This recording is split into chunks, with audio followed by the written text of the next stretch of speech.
sign of Kevin? Like he's not calling in? Not yet. Hang on. I'm on another screen right now. Okay. Get right to it. But no, he wasn't just a second ago. Okay. Wade, you're showing us live.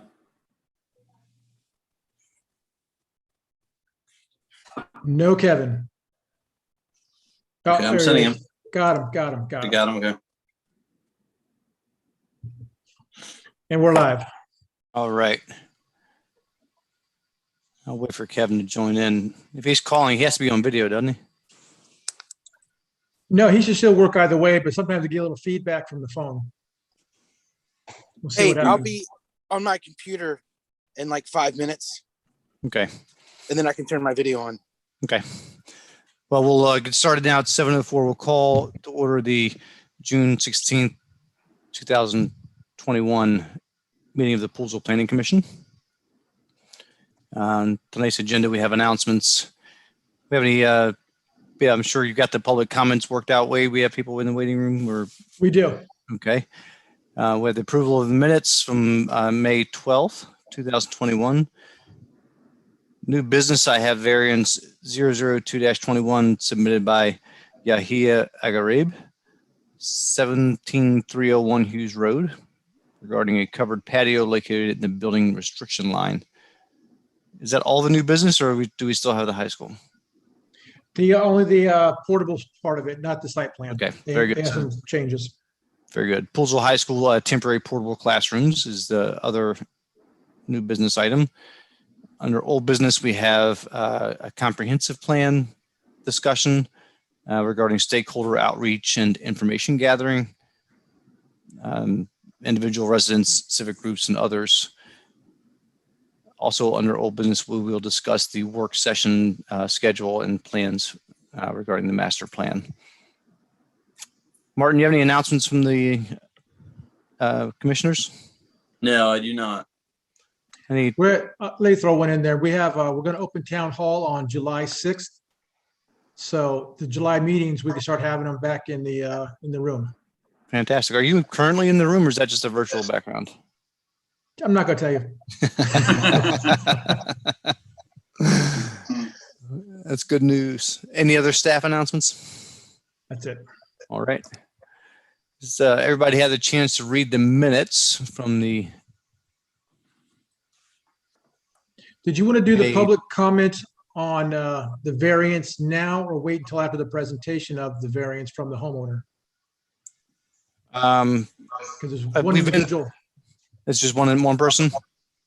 One person to comment on the variance, yes. Yeah, so I we don't can know take, how you wanted to do it.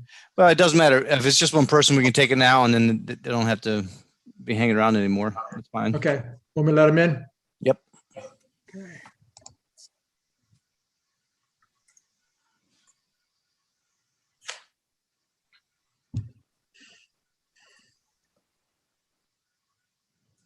Okay, you're in, Jerry. You're muted. Yeah, I know. Okay. Why am I up? You're Yes. up. We're going to go to you first. Okay. Bottom line is I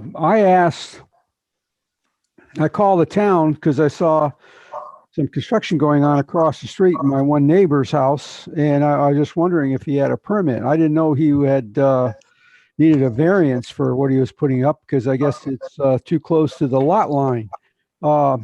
I think this points out a problem we have in the town with respect that the town hasn't been doing a good job of educating its residents as to, before they embark upon any sort of addition to their homes, that they ensure that the town is aware of what they're doing and what they're proposing before they get too far along in the project, and all of a sudden it becomes a problem for them. And I just don't understand how something like this can happen. You can plead ignorance only for so long, and I think that just shows that we lack in a proactive code enforcement.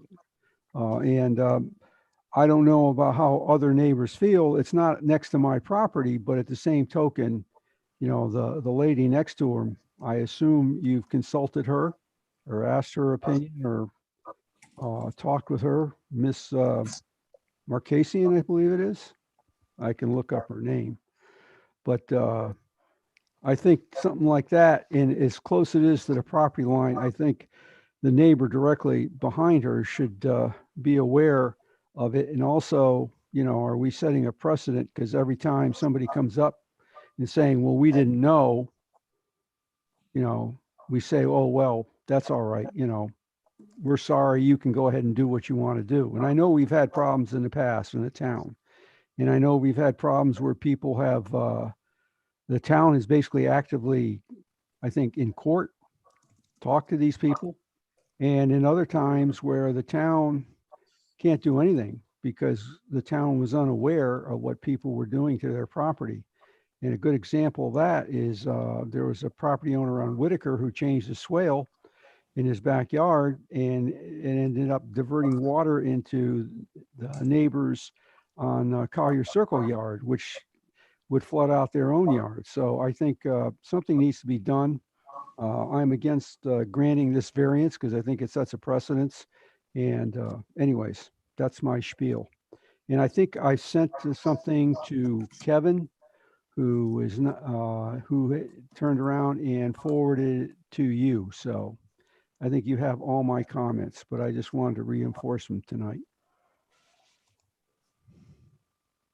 Very good, Jerry. Thank you very much. Anybody have any questions for Jerry? I mean, you know, you guys send out a water bill, town sends out a water bill every quarter to every resident. And you could always include something in the water bill, either on the bill itself or as a flyer insert, where it could say, you know, before you do any work or contemplating any additions to your home, please check with the town to ensure that you're in compliance with town regulations. And oh, by the way, you also need to check with the county after us. So there's Kevin. All right. Well, thank you very much for allowing me to take your time, and I wish you all a good evening. Thank you, Jerry. Thanks, Good Jerry. evening. Good to see you. Good to be seen at my age.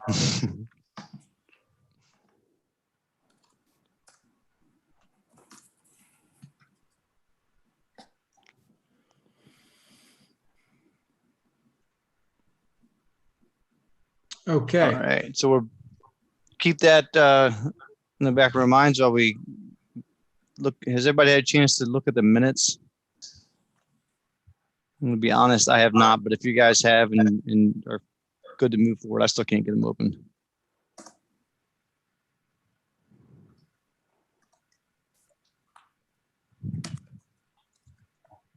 My only thought was that there were some things listed that we discussed for Bricken, but we only really discussed two more major points, the park area and playground and the trail system tying into Westerly Grove. Thought it might be useful to just list those other two. The pipe stem driveways were already there, and limiting the number of driveways going on to, what is that, Westerly? No. Yes. West Willard. West Willard, thank you. But maybe listing the other two, just so that way if people didn't attend the meeting and they check the minutes, it accurately reflects those other 2 points.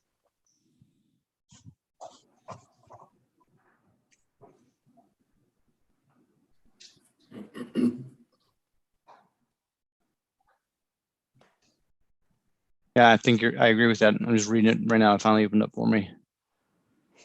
Yeah.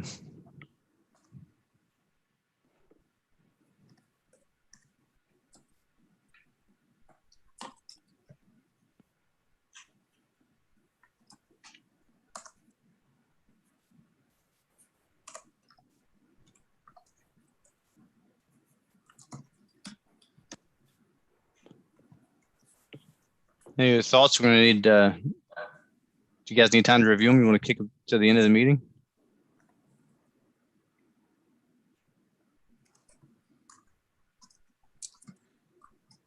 I agree with what Amanda said. That works for me. I mean, should we, how does that work? Do we have somebody revise them real quick and then we, Just make a motion to adopt them as amended. okay. Before we continue, should there be any mention that Josh had indicated that he wanted to proceed with a natural resource inventory, despite the fact that that would be at their own risk. It wouldn't hurt. I don't know that that's a, Jay, did you prepare those? I did. I basically, I'm not trying to reflect everything that happened in the meeting, and we certainly can get more detailed, but what your actions were. And since you all didn't approve it, agree to it, consent to it, or anything like that, I didn't want anything to reference that you were okay with it. Kind of Okay, thing. that makes sense. Thank you for clarifying that. Hey, Wade, Yes. Kevin asked me to let you know he wants to get back in. Can you let him back in? No, I can't. No, which Oh, one come is he? on. There's two of them here. Let's see which one he is. Eeny, meeny, miny, mo.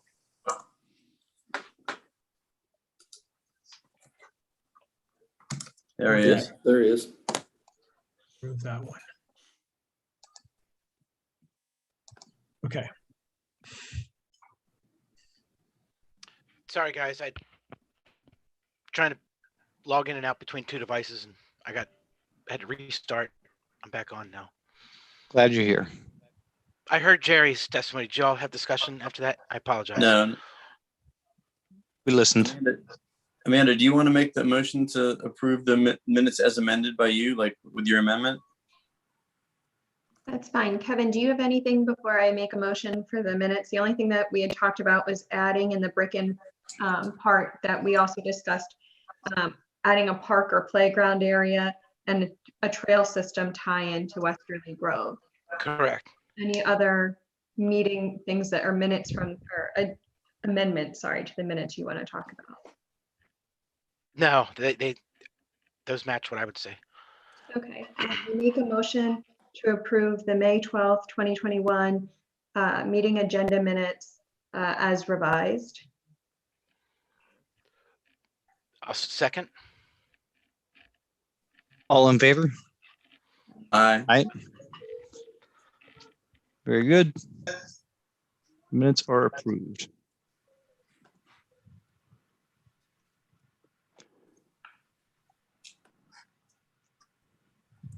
So I guess we're now moving on to new business, which is the variance. We'll start with the variance submitted by Yahia Agarib. Ready for me to let him in? Yes.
Just got a message. It may be him. Not sure who it is. Says he's waiting to be let in. Check here. He's in, something's on his side because we can see his name and everything, so. Hello, this is John Strong. You call? Yeah. Okay. Yeah. Yeah, you're gonna wait until they let you in. Yeah. Okay. Okay. All right. Bye. That was school.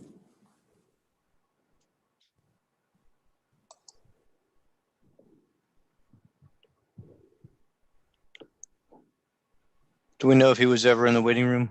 Wait, I think he's unmuted himself. Yes. There he is. I hear him. Can you hear me? I can hear you. Yes. Yeah, my name is Yahia Garib.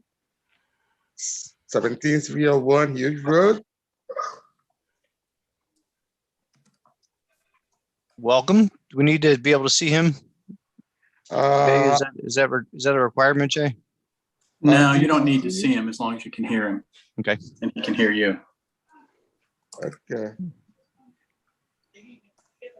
So I assume, Mr. Agarib, you can hear us? Yeah, I can hear you very well. Very good. All right. You want to, John, you want to present the discussion? Sure. You should have a letter that was dated March 12th. And it is in reference to the 17301 Hughes Road property. The applicant, we were made aware of a situation where a permit was not issued for an addition to the home. Mr. Aguirre, he had partially constructed a portion of a structure that encompasses the porch that is located in the side yard of the property. Although the address is 17301 Hughes, the front of the property, based upon the zoning, and this is a corner house, actually is on the other street. That setback for that portion where the structure is 10 feet. Mr. Aguirre's side yard is sitting at approximately 8 feet. So it encroaches by approximately 2 feet. Mr. Aguirre, you want to go ahead and present your case? Yes, I'm just, I started covering the patio. At first I didn't know you would have to have permit for that. So I bought everything and we started covering the patio. And I needed actually as a shade for the kids when they finish with the pool, because it's like across from the pool. When they finish with the pool, to stay in it until they dry. So this is why I needed to cover it. Like I said, almost about 75–80% of the construction is done. So I spent almost $4,500 on that, and by then I got the letter that I needed permit for that. And when I submitted my application with planning and the structure of the house, they told me it's not the distance from the perimeter, back perimeter is not enough to do that. And then when I talked to the engineer, he said I can appeal this, and I called the town hall, and they directed me of how to do the appeal, and here I am. As part of this process, what they're looking for is an opinion for the planning commission to forward to the BZA. Yes. So in terms of process, we'll come up with a recommendation. We'll send that to the BZA, and then they make the final decision. Wade, if you could, I remember situations like this in the past. We've talked about typically why we would grant a variance or why we would recommend to grant one, and it typically has to do with I can't remember the exact criteria. I shouldn't even try to quote it, but no. So usually there's something unique about the property itself that would warrant it to be not be able to accomplish that task or that construction activity on a regular sized lot or regularly configured lot. And as you can see, if you have the plan in front of you, as I do here, the lot is a corner lot, and how it's situated on the property does make it difficult to do hardly anything out the back side of that property. Currently, there is a patio that's in place there, so the roof covering would just go over the top of the patio without any sides or anything, so it doesn't increase the impervious area or anything of that nature either. And it's a 2 foot on one corner, it's a 2 foot variance. On the other corner, it's going to be within the limits of the, so it's only, proportionate of it because of the way the house is kind of cocked on that lot. So it is kind of unique as far as the configuration goes. It almost looks like there's a grand total of about 8 or 10 square feet that's going to be Correct. inside that buffer zone. Yep. I did look at the property and from the sidewalk and got a decent idea of the layout of it. And it matched, with this, obviously with this sketch, it really helped. But there's another concern. I don't know if this should influence any of our decision making or not, but there seemed to be a bit of a structure in the back corner of the lot on the other side of the pool that was not small by any measure. It's one of the bigger sheds I think I've ever seen. In fact, it may be like almost like a pool house, small pool house, which is not. Yeah, that's out of compliance. I would imagine that it's probably too close. There's a couple sheds in Westerly that are out of. Now, I think this owner just, not his fault because he had just purchased the home, but Gotcha. it could be out of compliance. We could check that. I mean, I don't know for a fact. Yep. Okay. From what I could see from the side, it didn't appear to be all that close to his fence line from, and then I think that's another important piece of information to consider, that there is a fence bordering the property. And so this covering, this enclosure is not going to be the closest building or closest structure to his neighbors. Although I don't, since I'm talking, I'll just keep talking. It doesn't matter to me how much money he spent because that's not our issue. It doesn't matter to me how far he's gone because again, that's not our issue. I don't know. I can't believe that there is a place in Maryland or Montgomery County where you can just addle into your house and not have to get a permit. And I believe if anybody would have checked anywhere with the county or with the town of Poolsville, obviously they would have been told there were steps to follow. So not knowing. We do have a lot of stuff on our website also that when do I need a building permit? And there's several categories and what to do and how to go through the process. So yeah, there is a lot of information there for that. Yep.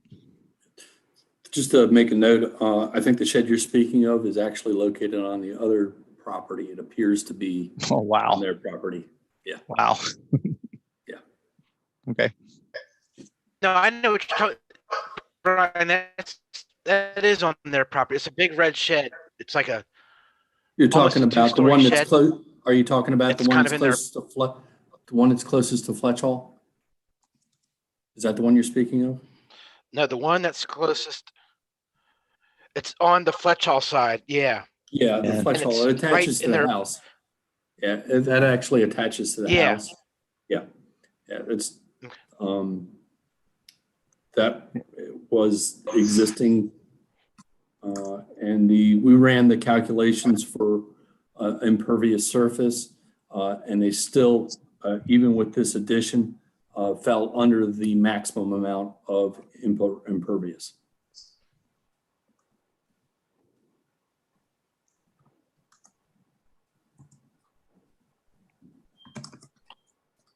Has the neighbor that's directly next to them had any concerns or comments that they brought to the town? Typically, we send out notices on special exceptions and variances to every contiguous property owner. We've not received any comments. But we wouldn't send any until it goes to the BZA, right? So they might not know. No, we started sending them out for the planning commission meeting because a couple of years ago we had that issue. Oh, okay. So they should have been notified. They should have been, yes. So then they would have received something last month because it was on our agenda in May and then again for this June meeting? I'm not for sure if it was done double or not. Okay. Hey, Wade, How often this is sort of a sidetrack thing, but how often do you think things like this are built in error, whether it's intentionally or unintentionally? I mean, like, is this something that's pretty common and we're just not, most of the time we don't have a Jerry Kubikowski to like let us know? Or No, we have, so look at the other way around. We get a lot of building permits all the time for decks and sheds and Yeah. Brian, you come in and sign them too. I mean, we get a lot of permits for a small town. So I can't imagine there's a whole bunch. I'm sure it does occur. And it's probably knowingly, see if I can get away with just throwing a shed in here and no one's going to catch me. We do have a code enforcement officer, but we do it based on complaint basis. And that's been a policy of the commissioners for forever since I've been here. But whatever we do tonight, I'd like to entertain the idea of like, at some point, it seems like the town should take this a little more seriously and let people know, like a campaign to let people know, like Jerry was saying, like maybe with a water bill or whatever, that this is the process, and that we're not just going to roll over if you started building it, like there is a chance that we will tell you to stop building it, and that's that. In other words, just stop being so like. Stop looking the other way or whatever. Like I know we've done a couple of times. I don't know, just something to think about. Okay. So I'd say the education idea, I'm not opposed to, but I think that's a commissioner thing, not a planning commission thing. Yeah. So I'd be happy if you wanted to take that back with my endorsement, and if we want to make a vote to have you go say it, mention that. I think that's a good idea. And I agree. I feel like sometimes this commission can be a little bit of a rubber stamp. Somebody comes in and pleads their case and we're like, oh, okay, go ahead. But I don't think that should influence this decision. Yeah. I think we have to take each one on its merits. No, I totally agree. But I just think at some point, like we need to put the word out there that like, okay, this is the proper channel that you need to take, and, you need to take it. Like, so, but I agree. We can't let it influence this decision. We're not making examples of people or whatever. Yep. And like Wade said, we do get a lot of permit requests. I think there's a high tolerance or not tolerance, but there's a lot of people that get, like a high percentage of people that actually get the permits that they need. Yeah. Anybody that looks will find it. And so I think the only uneducated portion of the residents would be those that don't think that they need to look, and they maybe a message in the water bill would catch their eye and say, you know what, I saw that in my water bill, or whatever method is done. Yeah. It's on the town website. We used to put it in newsletters also, but I don't Yeah. think we've had a newsletter for a while. And it's kind of a society thing, right? I mean, when was the last time you guys ever remember doing anything that didn't require a permit? Build a fence, you got to get a permit, Yeah. Yeah, that's so true. It reminds me of the, I don't know which state it was, or if it was just the DC area, but the Miss Utility, like the campaign to like, call Miss Utility before you dig. Like they did a great job of like making everyone aware. Obviously we can't do that, but I think we need to like try to make more people aware of this. Yeah. Any more discussion about, anybody opinion? Anybody want to talk about how they feel about this? Wade, you said that you sent information out to the homeowner behind them, the one on Fletch Hall, Luann Malkasic. I will say that I'm not sure what the method is, but I know that prior to the last meeting, she had not received any information because when I happened to know her. So when I spoke to her about it, it completely caught her off guard that was on the agenda the next day. We'll clarify that. I didn't send it out. Town staff should have sent it out. Okay. I don't know if that actually got out to her, but regardless, it did not arrive. Okay. That being said, I'm not sure that it is appropriate for me to share her opinions, because when I spoke with her, that was a month ago, her opinions may have changed. My personal opinion is that if you look at it, anytime you change the roof line, that should be an automatic, you need a permit. There is a change in the roof line. It's not a simple deck. It's not something that's below the line of the fence.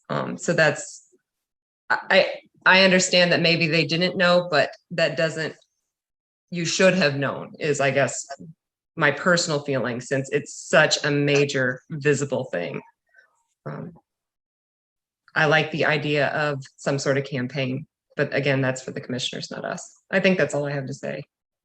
So if the neighbor behind them didn't get the notice, is this something we should push out another month and like have someone hand deliver the notice? I mean, it seems like they should have their right to speak. I'm not sure that it would make a difference in this case. I only bring it up because I think that maybe it might make a difference in the future. I'm not sure that she would want to make some sort of formal statement giving our conversation. But again, I really don't want to go into my personal conversation with her because she should speak for herself if she wants to. Whatever she wants to do, it just, and I'm just speaking, talking off the top of my head. It seems like she should have the right to come to say what she has to say. If she doesn't want to say anything, that's great, you know. Whether it's formal or not, Lexi certainly informed her of the part of the process and her opportunity, and she's decided not to. Right. She did know that she had the opportunity, because Okay. I spoke to her after the meeting. She did know that she had time to make a statement prior to this meeting. Okay. So okay. she was made aware by me, but I'm just saying that from the Gotcha. town, she did not get that notice prior to the May meeting. And to clarify, the absolute requirement is the meeting that is the most important meeting, not to take anything away from your meeting, is the Board of Zoning Appeals hearing. Yeah. Anybody that would need to testify, even if they came tonight, their testimony wouldn't be part of the record. They would have to go to that hearing to do it. So we can still rectify this by giving her notice because the hearing isn't happening yet. So we can tell her the date and time of the hearing and she can still go and do her thing. So, Gotcha. So that can be fixed. That's the notice that's required by law. So we have to give those notices. Yours is required by our policy that we say, hey, we just want to let you know it's going to the Planning Commission and this is like a notice of the agenda. So it's not quite the same level, but we can fix it so it complies with the law by the time the BZA has their hearing.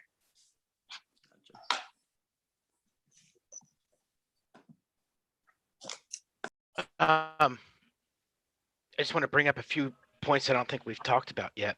Historically in the town, I've known we've given variances, or recommended to the BZA to approve variances where people are, I know instances that are closer to the fence line.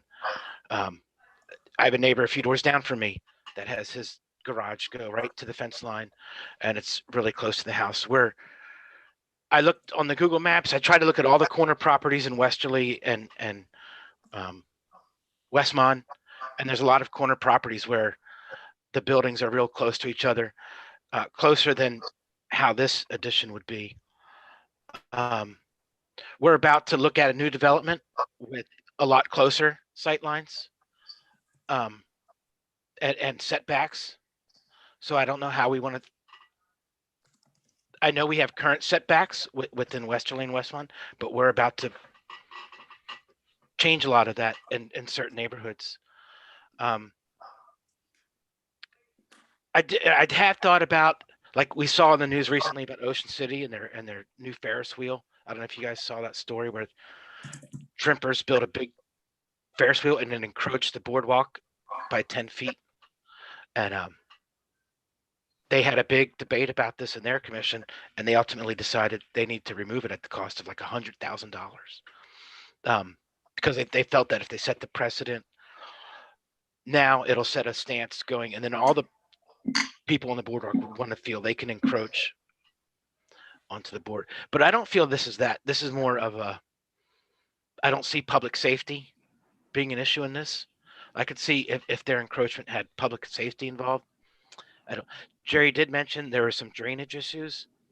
I don't know if those could be addressed with proper gutters and drainage system. He was actually talking about a different property, other side of town. Oh, okay. Well then, so those are the kind of things I was thinking about when but I do get, we need to educate people, because I know people who maybe put a shed in their yard and didn't think to get a permit. I'm just going to build a shed. So that's a common thing. I think it is fairly common that there's a good percentage of sheds or fences that are in without a permit. So I think education is the way to go. Like Martin said, give it to the commissioners to handle, but I don't know if I would set the precedent in this case, because just looking at other corner properties, this one didn't stand out too far for me, and not hearing from the other adjacent neighbors. No, I can't.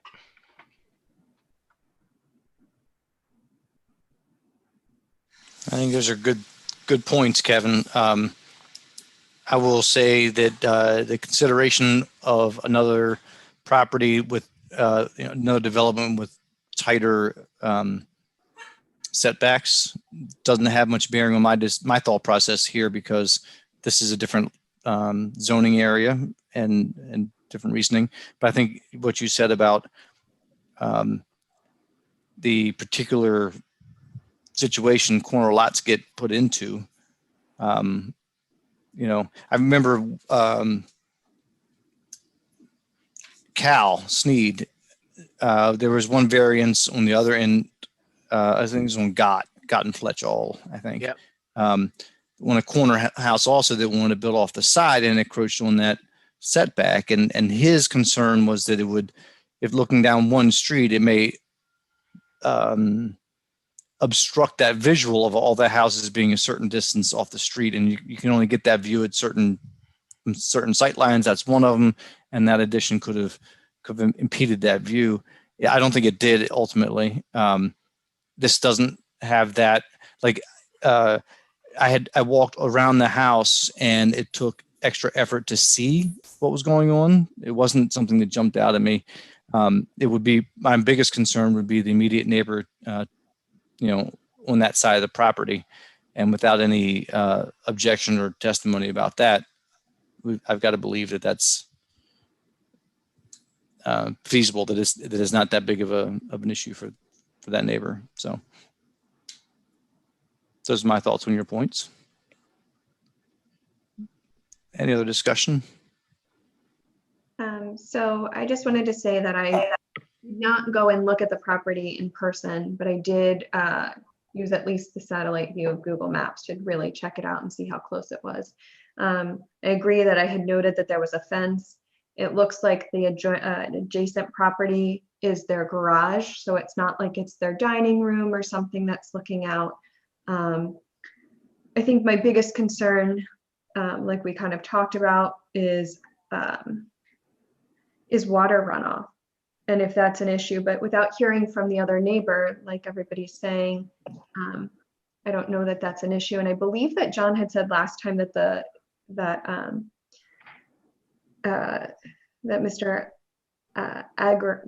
Agarib decided, or was going to do some plantings. Was that there, or is this a different property that we were talking about, John? I didn't address this property last go around. Never mind. But let's go to the drainage issue since we're talking about it.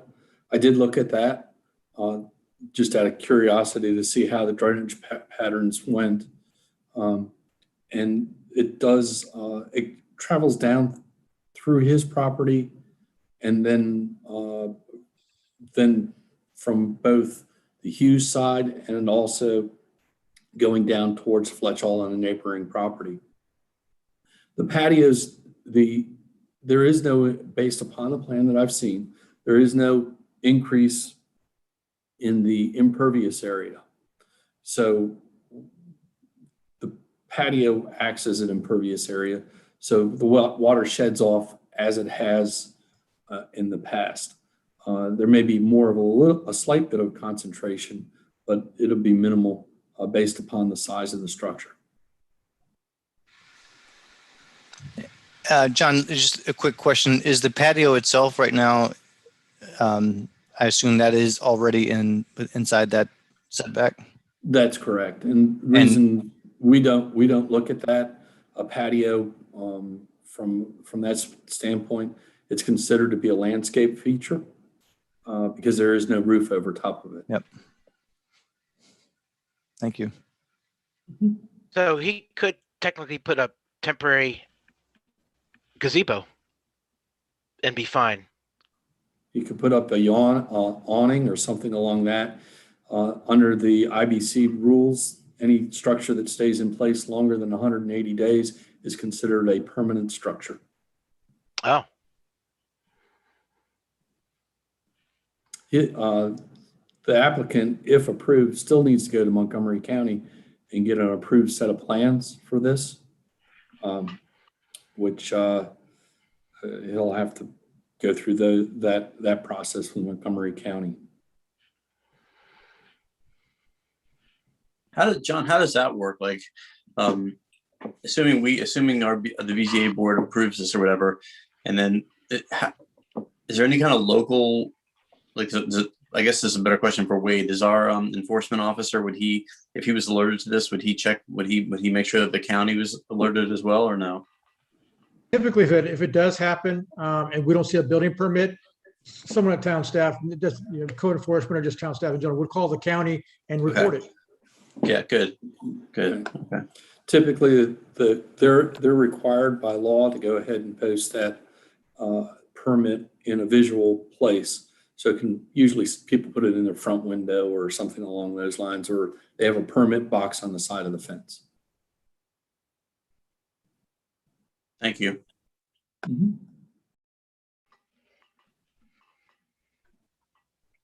So Do we have any other? Yes, go ahead. Thank you, Martin. That's exactly right. What we're looking for here is if everyone's on board, a motion to recommend to the BZA that the variance be approved. Is that what we're looking for? That's right. Yeah, recommend an approval to the variance. If we were to do something like that, somebody were to make some sort of a motion, I wouldn't mind informing the BZA that we have not heard from any of the surrounding property owners when we're making this decision, this recommendation. How does everybody feel about that? I mean, is this? I thought you made the motion, no? Or did you just say? He was I asking. was asking about it. Before I do that, I'd like to get the feeling here from you guys. I'm going to vote to recommend. Okay, I'll make the motion then. I make a motion, we recommend to the Board of Zoning Appeals to approve the BZA, or to approve the zoning variation for, I don't have the address in front of me. 17301 Hughes Road. 17301 Hughes Road. And as Brian noted, let them know that so far we don't have any neighbor feedback. Is that sufficient? I will second. All in favor? Aye. Aye. Aye. Opposed? Motion carries 4-1.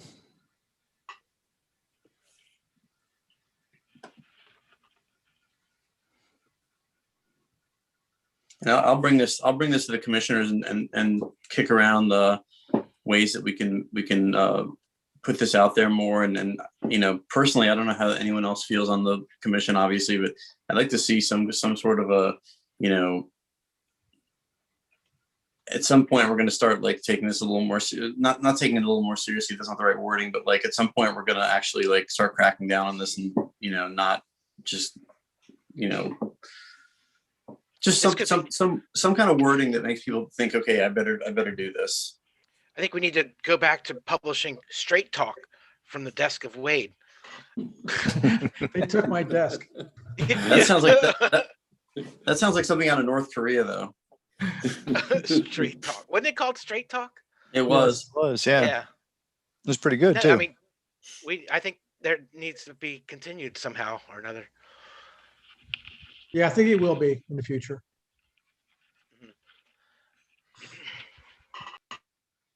All right, so our next new business item will be the Poolsville High School temporary portable classrooms. Okay, I need 4 people I'm going to let in. All righty.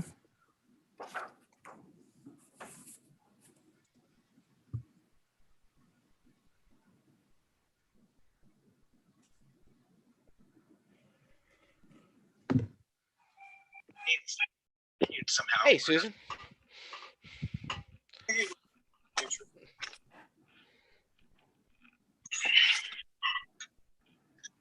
so our next new business item will be the Poolsville High School temporary classrooms. Uh-oh, someone's got their, YouTube going, yep.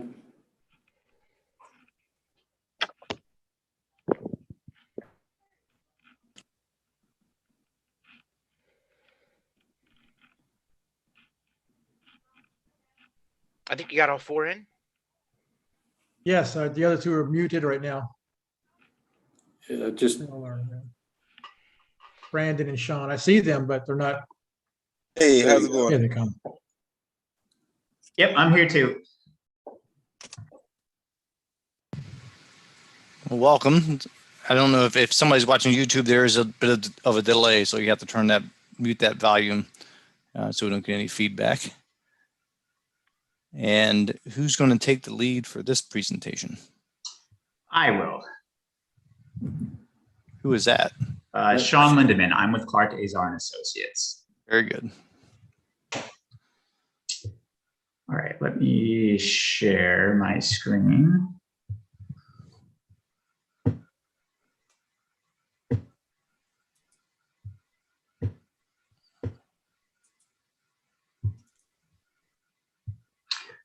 All right, can everybody see that? Yes. Yes. Yes. I don't know what that. There we go. Okay, so we are here today to talk about the temporary classroom portable installation for the Poolsville High School project. Here's a quick overshot of the town. The high school, as most of you know, is fairly centrally located. This is a zoning plan. The high school is currently zoned R1/2. Here's an aerial of the high school as it currently stands. You've got the main building, you've got the science addition, you have the tennis courts and the basketball courts. The tennis courts are what are going to be affected by the classroom portable installation. So here is a site plan of what we are proposing. So the reason for the portables are during construction of the high school, there are going to be some classrooms and some administrative spaces that are going to be affected, and they are going to be displaced. So we have to temporarily house them somewhere outside of the building so that construction can occur. In order to place the portables, there are two big items that we have to address. One is fire access, so that in the case one of these things lights on fire, let's hope not, that a fire truck can get to all of them. So where they are located, there is an access aisle that a fire truck can come down on and make a T-turn and get out of there. There's also a hydrant back here that can serve all of them. The other item for placing these portables is safety. So typically we don't like to place them where students or staff would have to cross drive aisles or would have construction around it or anything like that. So these are kind of off and out of the way that the students can go enter the building, not have to cross traffic. If there's any construction that is nearby, that they'll have it fenced off and safe for access for students and staff. So this is what the portables are going to look like. So there will be decking. Typically, MCPS uses timber decking, but in this case, we are using aluminum, especially with the case of the rising cost of timber. So we'll have 3 units facing 3 units with a aluminum access that runs between them with an ADA ramp on one side and then stairs on the other. And then we have another grouping that we are proposing for currently, but we are showing on the plan a possibility for 2 more additional ones for a total of 12. That is just in case in further stages of the construction, if more classrooms are displaced or admin spaces are displaced, that we have a little bit of flexibility to add 2 more trailers back out here. These are a couple details of the railing. All the rails will comply with ADA guidelines. So anyone who is handicapped or disabled can access all of these units without issue. This is kind of a plan view of what those portable trailers look like. It's a pretty open floor plan with a couple of closets. There is an air conditioning unit that hangs on the back of these, so each unit will have air conditioning. All the units will be connected to the main school building's alarms. So if anything happens in the building, everyone in the portables will also be aware. This is a profile of what the portables look like. Nothing spectacular about them, nothing unspectacular. They're temporary trailers. This is a view of the fire access plan. We have a plan approval from DPS and the fire marshal. The plan, as I mentioned earlier, the truck would come back here, hit this fire hydrant, and can access all of these units and then make a turnaround and exit back out onto Wooten. And then this is the final plan. This is why we're all here, the new high school and renovation for the main building. The main thing I'd like to point out is that these tennis courts are proposed to be returned to tennis courts. These portables, as soon as construction is over, will be removed, and the tennis courts will be rehabbed and brought back into service.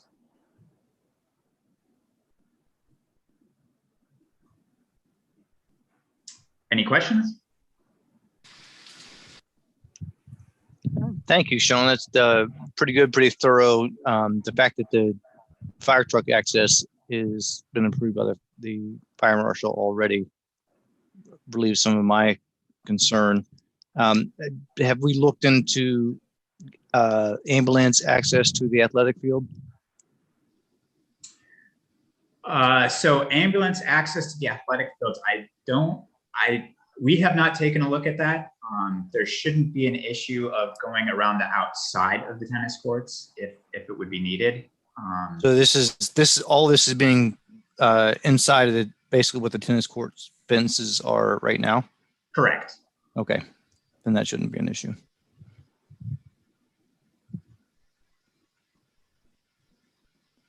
I like this because it doesn't, I'm assuming it doesn't take away parking spaces. So I think it's brilliant to use the tennis courts. And I'm assuming the kids can use one of our park tennis courts for tennis. Kevin, we should talk about during construction. There's probably will be a loss of some parking because you're gonna have construction workers, you're gonna have equipment in there, you're gonna have fences shutting things down. So there probably, and that's one of the questions that I raised in my letter of June 6th is what impacts we will have as far as parking goes for students and staff during construction. Hey, Mark, Mr. Crothers, before pandemic, did we ever reach full capacity in our parking lot for students? We didn't, and I know Ms. Kroner is here with us.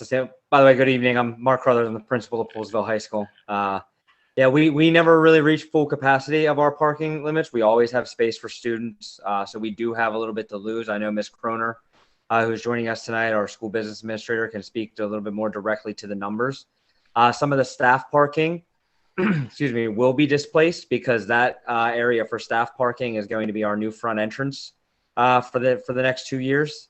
So in order for that to be the new bus loop, there's going to be some spots that are misplaced, and they're also going to go into that student lot.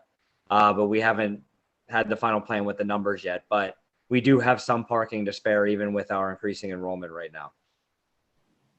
Yeah, hey, good evening, everybody. I'm Susan Kroner, the school business administrator. Generally speaking, we do not work to capacity with our student lot. We have on 2 occasions, I've been there for 12 years, and on 2 occasions we did meet capacity. That has always been in the spring, during the spring semester, as our students get their licenses, but it's not the most common scenario for us. Is there any thought to extend the student parking lot first? That being the first order of business, and then you'd have plenty of parking, I would imagine. No, hey, this is Brandon Benjamin, project manager of MCPS. During construction, like they said, that student parking lot will have access. We won't be taking up that much of that student parking lot, and the beginning of the first phase, which will be the construction of that student bar, I believe we're anticipating to complete that by June of 2023, when the students occupy the 2-story academic addition that'll be built. I know from personal experience, the drop off there is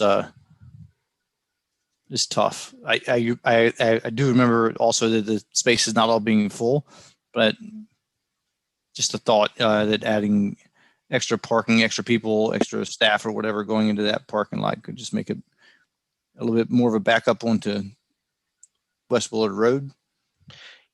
Yeah, that's a good point, because doesn't the plan call for extending the parking lot? Like when we're looking at this plan, I think the current parking lot is about half of this, because this goes now all the way to the softball field. Correct. Where before, right now, currently, where you have the parking is just an extra practice lot. So like all that from current parking lot to the softball field is going to be new parking lot, right? Yes, and all that existing parking lot will remain there available during construction for them to park. So like Brian was saying, is it possible to, is that something that could be done, build the parking lot first? Yeah, we can definitely take a look at it. You know, we didn't, realize that there was a parking issue or a capacity issue with parking, but we can definitely take a look at it. And maybe there's not. It was just a thought, and I don't know if that's really under our purview. That's not going to hold me up from what I think about the portables. Yeah. Okay. But while you do that, you could rebuild the gymnasium bigger and address the football field. That would be good. I hear you. Any chance I get, I'm going to mention it. So what's our job here tonight, Wade? Are we recommending something to somebody? Yes, this will be well, go ahead, John. Yep. So we reviewed the plan. We looked at what was proposed. It's temporary in nature. It fits the site. We recommend regarding this issue an approval for the temporary classrooms. Who are we recommending it to? Does it have to go to anybody else in the town, or are we the last stop in the town? He's recommending to us that we approve it. Oh, Yes. okay. Approve it and not recommend it. Got it. Yeah, it's for you to approve, not for anyone else. So before we get there are any other points of view or comments from Amanda, Martin, or Lexi? No, I think I'm good. Yeah, I don't have any questions. Thank you. I have a quick question. You said that you were going to tie it into the main building's alarms and security system. I assume that there will also be electricity. Will there be running water in any of these? And how exactly are you going to tie it in? Will there be cables running under the ground, over the ground? How is that going to be secured? Can you speak at all on those issues?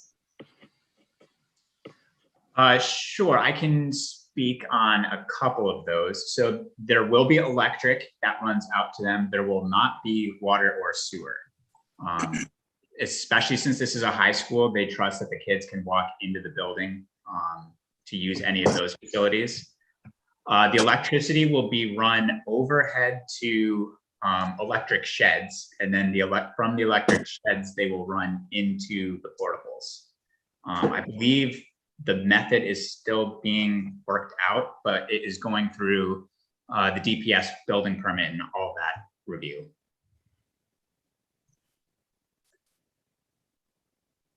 Another question, follow up. How will those sheds be secured? I know that there have been some issues with break-ins on other sheds on the property. Will there be any sort of security or cameras? Do you anticipate anything like that being in place?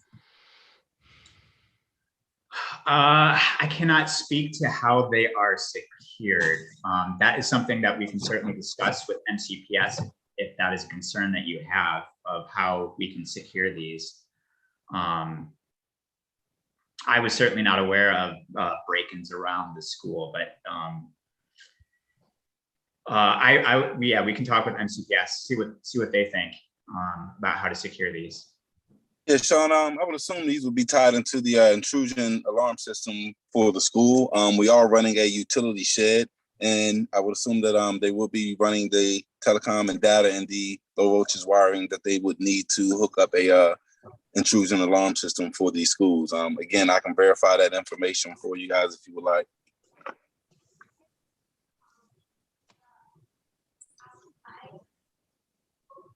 That's all I had.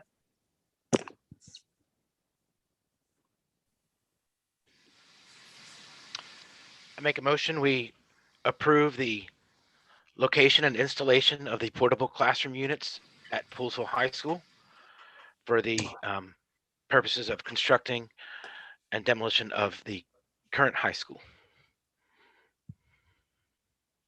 I'll second that.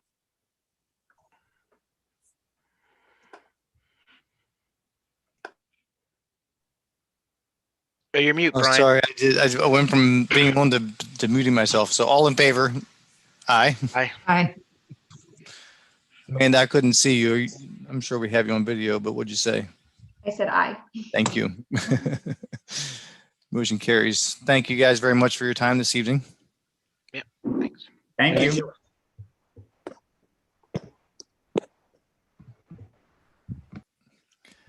And I believe we're down to old business, which would be our comprehensive plan. One comment real quick, Wade, is the comprehensive plan and the master plan are the same thing. Correct. Two names. I'd like to use one name on the agendas, and whatever seems to be most common, I want to be a little bit more consistent. Sent that note to Bobby, and I'm probably in the transition. It just didn't happen, but it said we have it. No. Yeah, he said the number one here says comprehensive plan, and number two says work session master plan. And if we want to call it a comprehensive master plan, that's fine with me too. It should be comprehensive plan. Okay. So, you know, this agenda item, we all know this has been coming, and we probably have our thoughts about it. I wanted to get started with an idea of how the process will work, and Wade talked about some of it last meeting, and we're really, I think, before we make decisions, we all have our opinions, and those are important, and we need to keep those in mind. But I think it's also best practice for us to gather some more information and some more feedback from residents and civic groups and anybody else that we can think of that may be important to have influence into our decision making. And ultimately, we have to remember that it is our decision making. So I want to start today to develop a process on how we're going to do that. And as we go through this, we may find, off the top of my head, I can think of one thing. I think it's a requirement is we have to do a survey. Even if it's not a requirement, I think it's a good way to get some stakeholder feedback. But I don't know that we want to be writing our own surveys either, right? And this kind of ties into the discussion we've had for a few months about bringing in a consultant. My mindset is that we have a pretty good group of people here on this call, pretty good minds, pretty good, I think, some varying angles of looking at things, which is very positive for the town. And I think we can, as we go, maybe find our sticking points and start to find where we may need to hire somebody as opposed to hire somebody at the beginning and have them. I think we can direct this process pretty efficiently, I guess is my point. So I'd like to get into moving into gathering feedback and gathering information. And when we feel like we're hitting a roadblock or we feel like we're not comfortable with the next step, with consulting with Wade and John and Jay, then we reach out for some help from somebody outside of our thing. I also think it would be a good idea to involve previous master plan writers. We have some residents that I think are willing to talk about the process as they went through it, some of the pitfalls. I'm open to discussion on all of this, but I put this on. I asked to have this on the agenda so we could have this conversation. So the conversation has started. Any thoughts? Well, I'm curious what you're looking for us, like thoughts in general, just on the process, not on the master plan. Let's start there. If you guys get the process. Are you good with it? You think it makes sense? You want to, we're going to gather some feedback from larger groups and from the residents. We're going to have to conduct a survey, and then in the meantime, we're going to have to meeting with civic groups. And then we'll move into the decision making and writing process. Would we have? I was thinking we would have a work session first, and maybe kind of in a round table, since we can go back live, go through the master plan, kind of not paragraph by paragraph, page by page, but each of us read it beforehand and put sticky notes where you want to talk about, and maybe say, hey, these are some items I think I would like to see addressed in the master plan. Have that work session, then go, like you said, start getting how we go the survey process and gathering input. That was just my thought. Like to get us started. But maybe that's overkill. No, I don't think they have to be. I agree with you, and I don't think it necessarily has to be one or the other. We have our regular meetings and we have planned work sessions, which we'll get to. But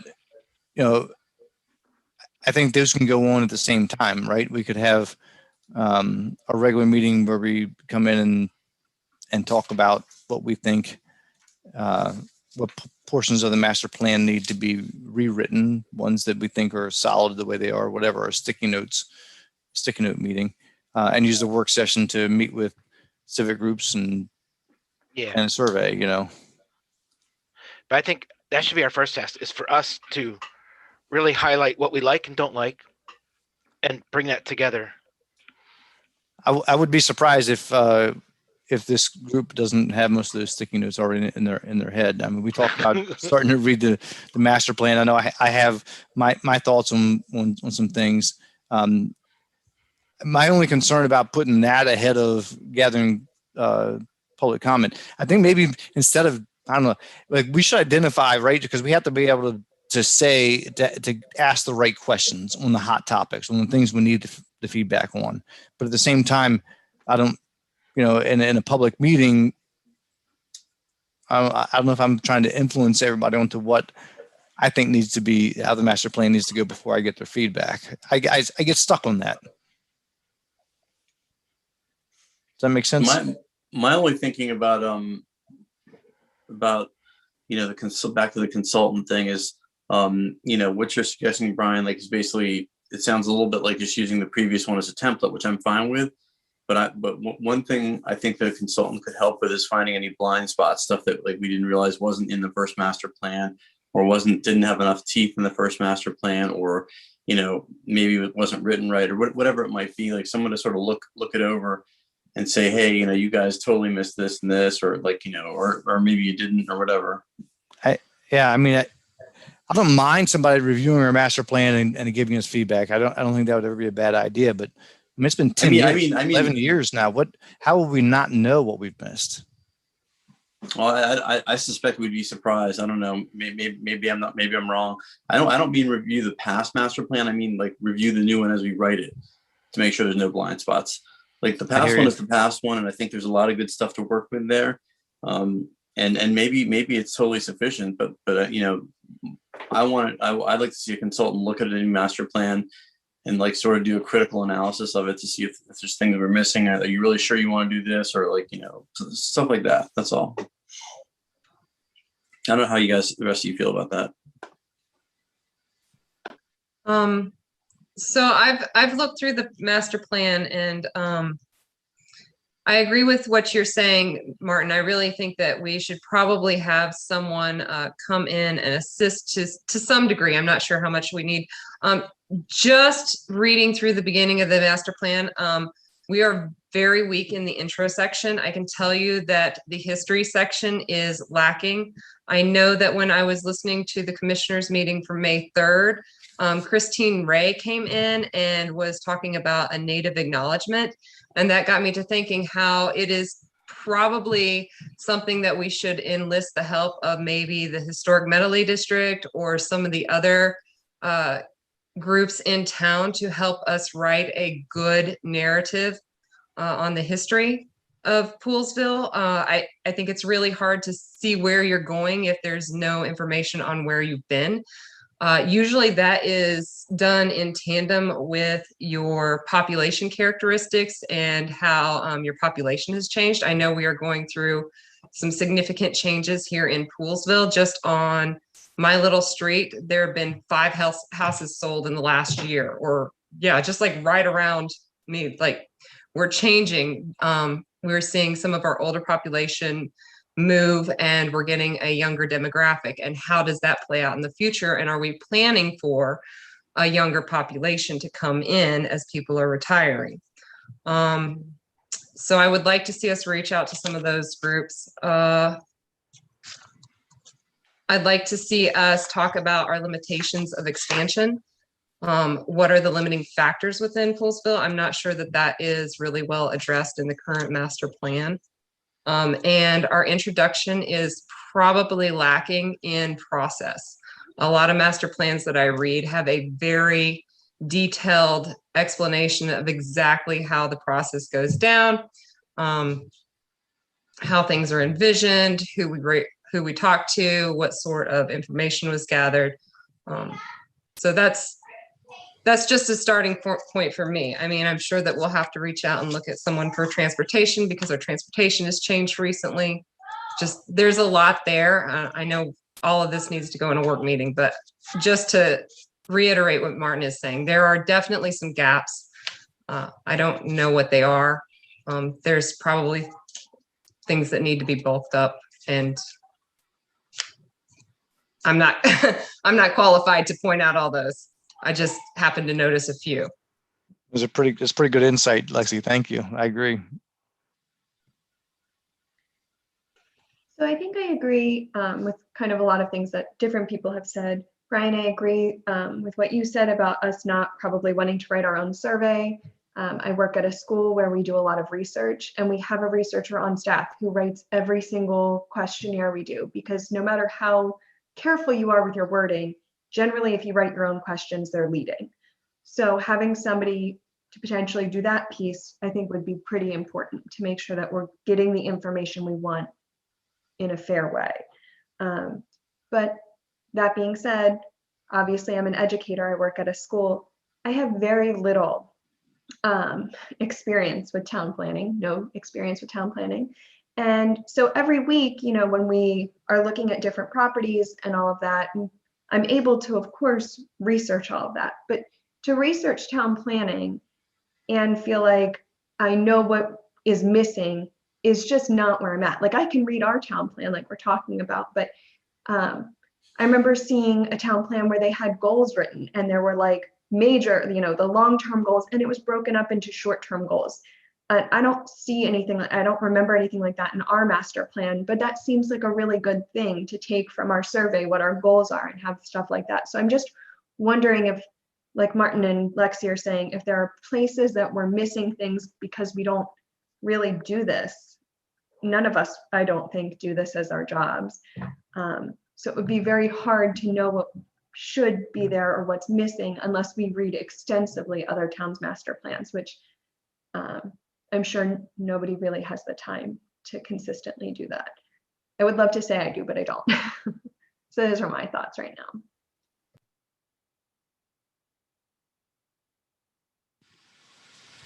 So can I jump in here for a second, Brian? So we do have short-term and long-term goals on our master plan now, albeit there wasn't a lot that they are in there. So state of Maryland has specific goals and criteria that are to be put out as part of your comprehensive plan. And there's exact detailed information on what what should be in each one of those categories. How you strengthen it and weaken it, that's something that needs to be polished, and a consultant can certainly help us with that part of it and the criteria. I don't think we're actually missing anything. We could be stronger or more definitive in certain things in the master plan for sure. Definitely with the survey component, you want a professional in there, because there's so many ways how you access people nowadays, especially after the COVID. People are shut down differently. So there's a whole plethora of things that, there's no more calling somebody at home, which is what we did the last survey. We had a company actually do that. So that's all out the window, and you need somebody professional to do that. There's many ways to outreach the community, and that's where that's a very important part of it. We should write a letter, or I could write the letter.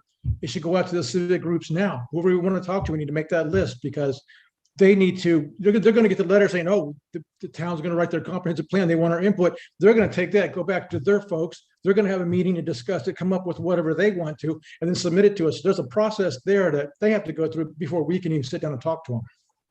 So I think it's, we have some wheels we need to get in motion here, I think. I'd agree with that.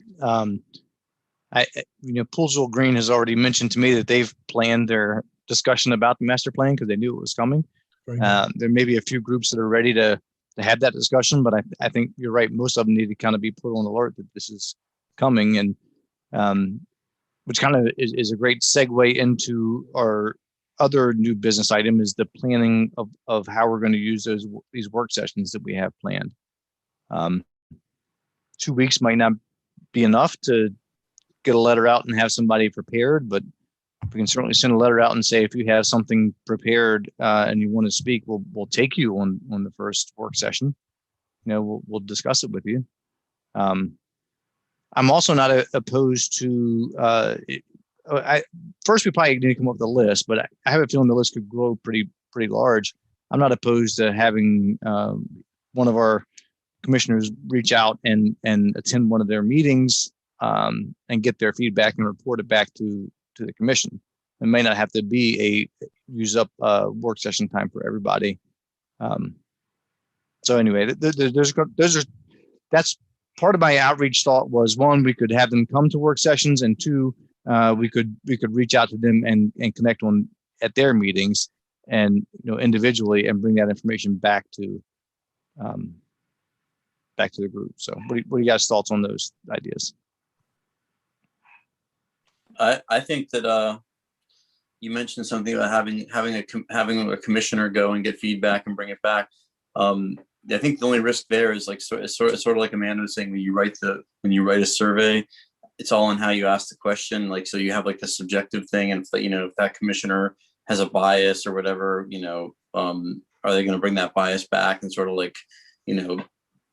when you play telephone, they'll recite it like they heard it, but maybe they didn't. Maybe it's not totally, not that anyone's going to intentionally deceive anybody, but maybe it's they're sort of putting their opinion on it or whatever. So I like the notion of having the stakeholders come in and meet with us at a work session directly, so we can all hear it from their mouths and make our own decisions and interpret it our own ways. I just want to add to that. I think that a benefit of having people come to a meeting and pulling together a group is that there could be group dialogue, and a better idea may come out, or a more clear vision for something might come about than us going separately and trying to piece it back together. So I think that might be a benefit of doing it in a work session. But I'm wondering if maybe splitting it out or giving topics or focus areas for each work session. I know Lexi just said specifically the history of Poolsville, maybe having groups that have information on the history of Poolsville come, and we just work on the history of Poolsville 1 week and get all of that feedback. And then a different week, we work on a different section and have stakeholders for that come. That might be helpful.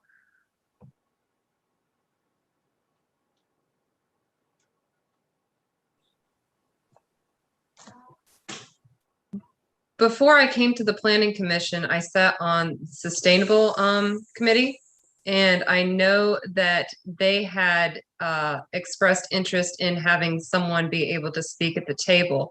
And I'm not sure how we do that, but it may be appropriate for someone from Parks and Recs to come and speak. I know there's a whole section about the parks and all of that. And so having maybe someone from each of those committees, you know, they can discuss what are their priorities in the plan within their own little individual perspectives, and they could come and talk to us about that. If we got that out sooner, they could actually put that on their agendas, and then we could have someone come in at one of our meetings. I think that might be a good idea.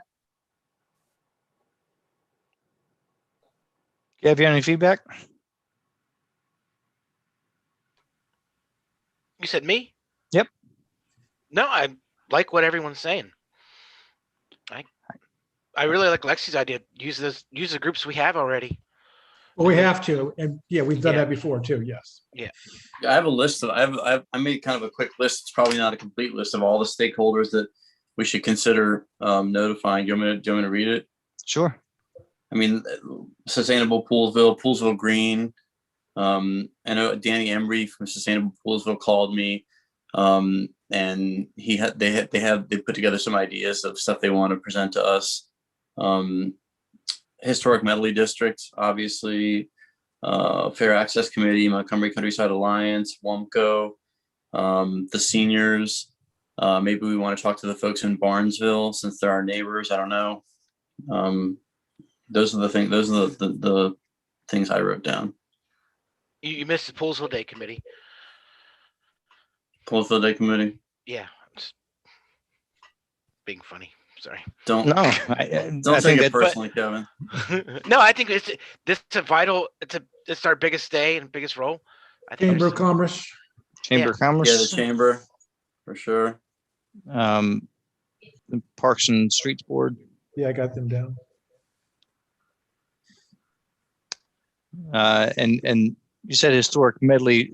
Lexi, was there somebody else you were thinking about with the historic idea?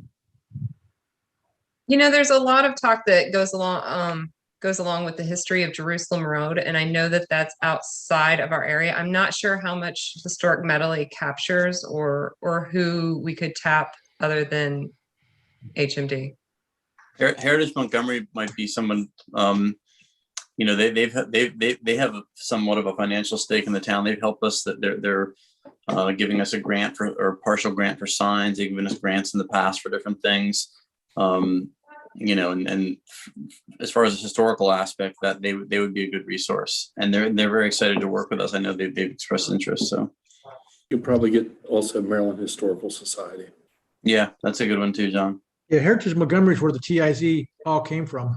Correct. In the last master plan. How about our Summerhill and Westmont housing associations? Do we still have a Westmont housing association for the townhouses? I don't think so. Westmont, you do. It's Westerly. Westmont, we do? No, Yeah. we did. I'm not in Just Westmont. Cohos. You're right, but that's what they call it. So, yeah. And then I think Summerhill has one too. Right. Or Meadow, whatever it's called now. Meadowlands. What's it called? Meadow Lark? No, it's Meadow Summerhill Valley. subdivision. Meadow Valley. Oh, okay.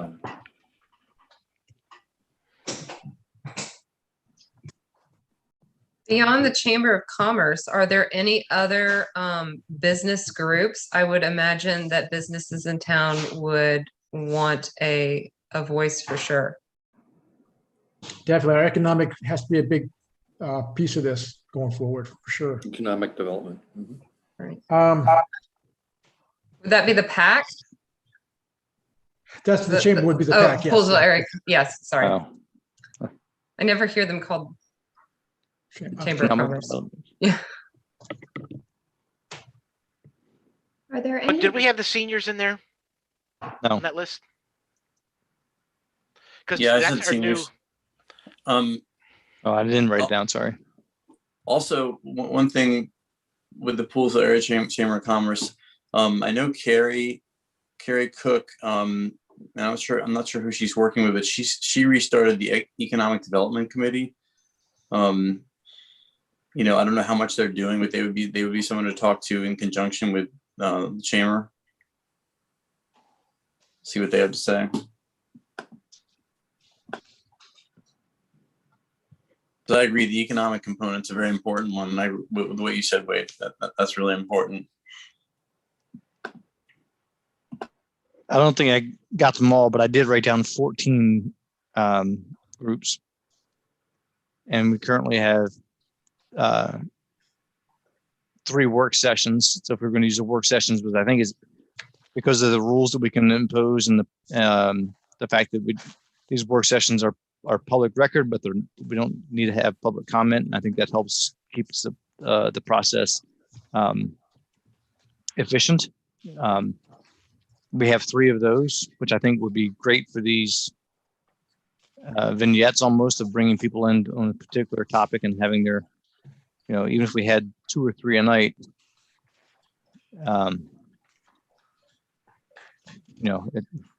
14 groups, 3 sessions, 3 a night. I mean, I think the most important thing is to get all this feedback. So I had this feeling at the beginning, which is why I thought there might be an occasion or 2 for us to reach out and report back, but maybe we just set a schedule and see how it goes. And if we feel like we're running behind the 8 ball, then we look at alternative approaches. Brian? I think you're all 100% correct in that the best way would be for them to come and speak to all of us. Hey, Brian, real quick question. I'm looking at the schedule right now. Mm-hmm. I got 5 work sessions. He's counting meetings also, if we have availability. Well, right. Yeah. Okay. When I originally, I can't remember originally, but in their previous emails, Bobby, I think, had responded with 5. And I said, let's put 3 on the board. And if we feel like we need to keep going, we can. Okay. And I didn't, the first one was actually going to be 2 weeks ago. And I thought that was too quick for us. We weren't ready for it.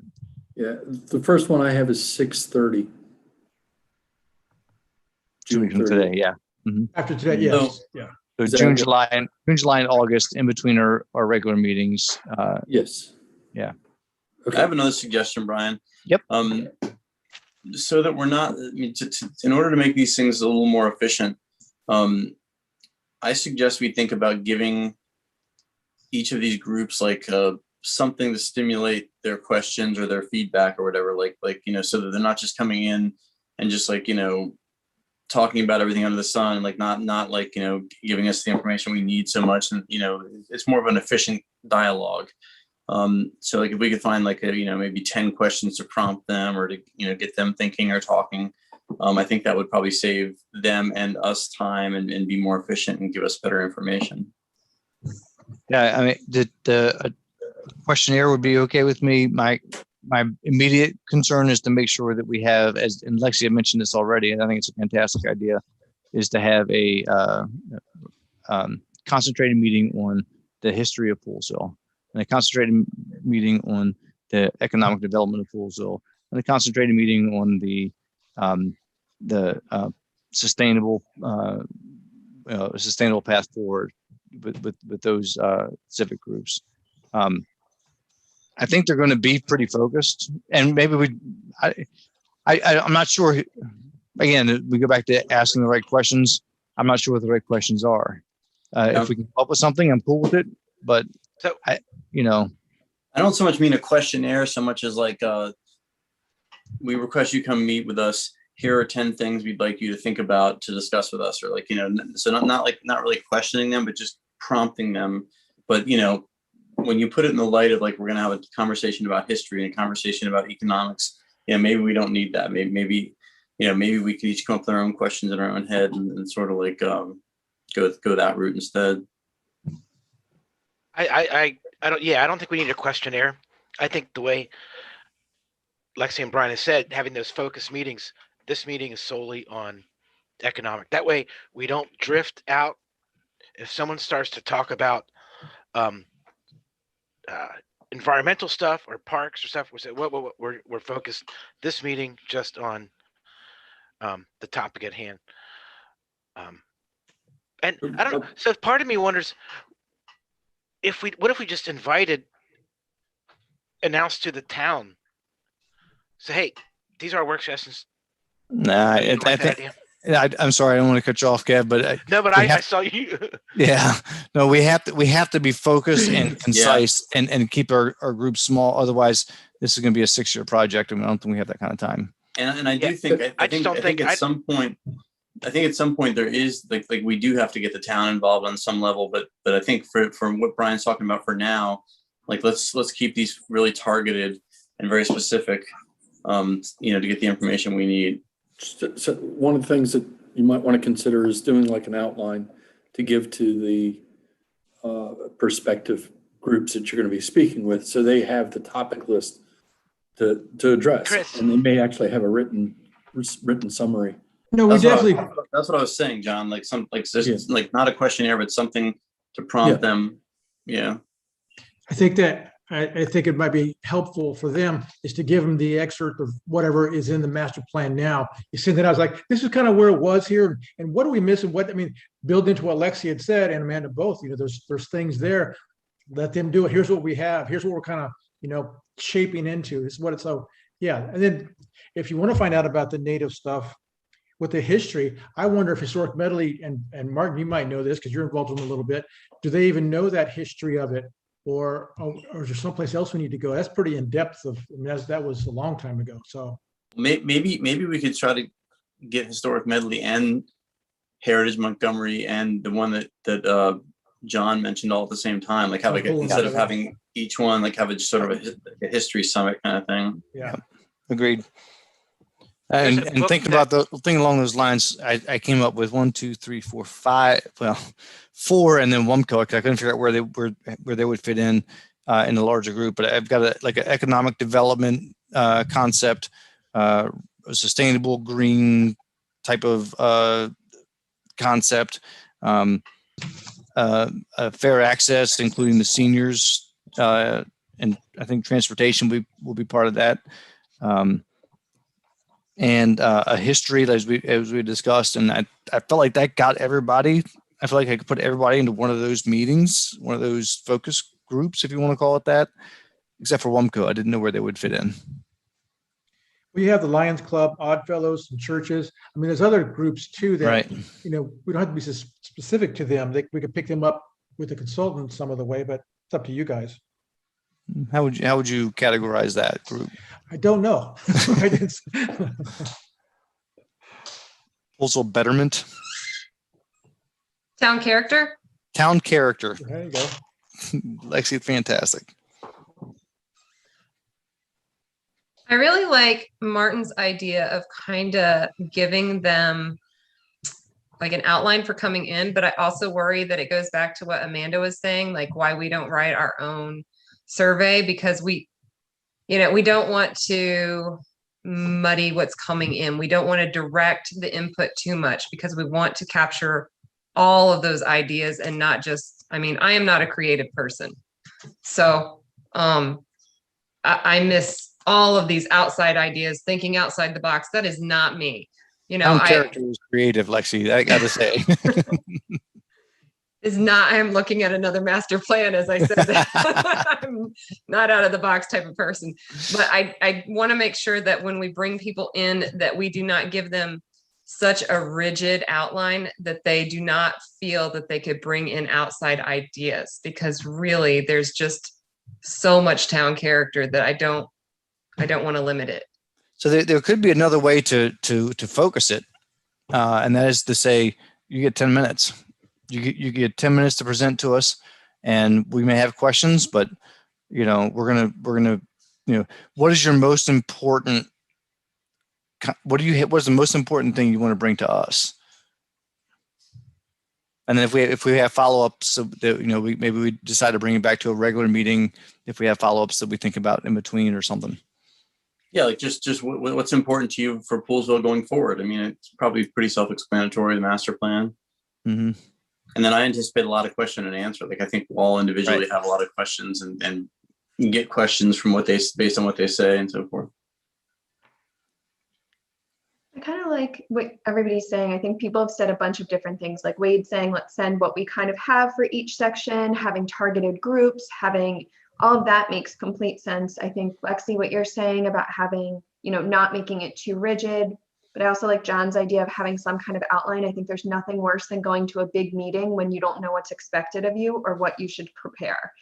So I feel like, potentially having something where we send out the portion of the master plan, our current master plan, that aligns with what we're going to talk about. And maybe we ask people for things that are missing, big goals, but maybe we do what Brian said first and give everybody 5 minutes to talk about kind of anything in general, like have a general time, or maybe that's at the end when we just talk about, anything that anybody didn't feel like fit in one of our major categories. But I feel like what's, changes moving forward for Poolsville and goals for Poolsville for your category would be pretty big. Because even history, I mean, we've talked about, our current master plan talks about how we want to make history more of a focus in terms of bringing economic development. And I think that could potentially be a goal for some of those groups. So stuff like that might help.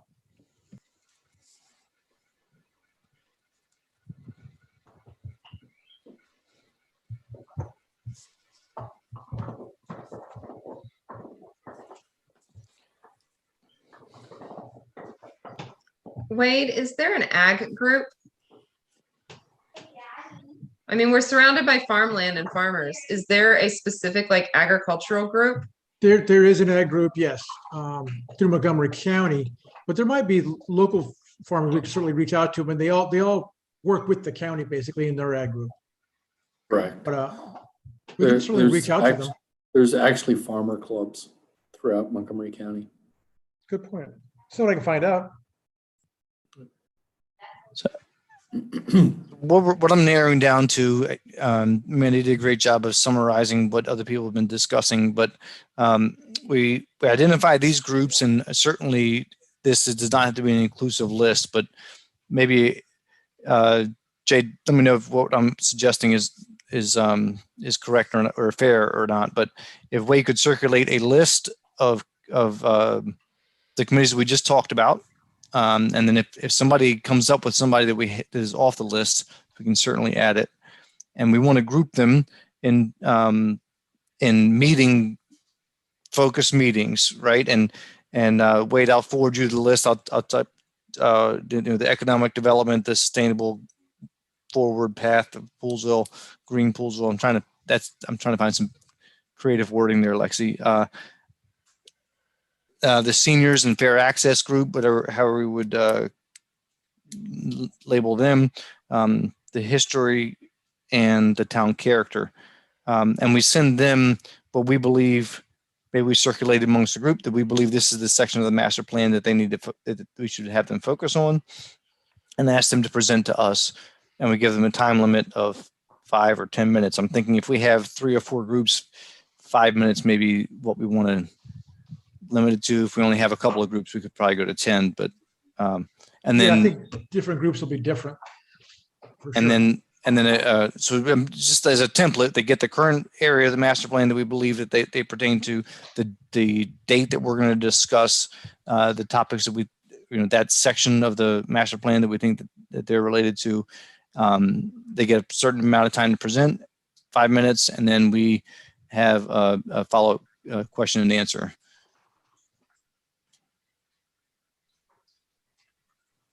Sounds good to Jay. He's nodding. You guys are okay with this plan? All right. Yep, that's no problem.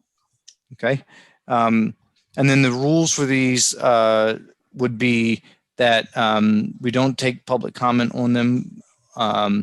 This is a meeting for us to discuss, but it will be broadcast and it will be public, open to the public to view. And actually we'll probably be in person for these, right? Potentially. Potentially. Not the 30th, but the next one. Yeah, and I think that we can let people know that there's going to be a time for public input somewhere down the road, which I think by law we have to have some kind of, at the very least, people can write in or whatever. So we can let them know, don't get, don't get worried, like, because you're not invited to these, like, there's going to be you'll get your say. Right. And then I don't know where the best use for this is, but I think there's the two phases, two steps or approaches. One is the civic groups, and then how we get the survey off the ground. Is that the best in a work session, or is that best in a meeting? Well, so if we're going to use a professional person, I need to go through a process to be able to get a firm in here. And I need to send an RFP out. And so we're going to see what they want to do. We can just probably get them with an hourly rate at this, and we can just kind of task them as we go along. That may be the best thing to do. Once we find a company we like. So that should probably be a public meeting then, right? Not the work session. Which one? I mean, when we do that, when you bring in the RFP and the responses to us, and we vet them and discuss them. That'll be a public meeting. Yes. Yeah.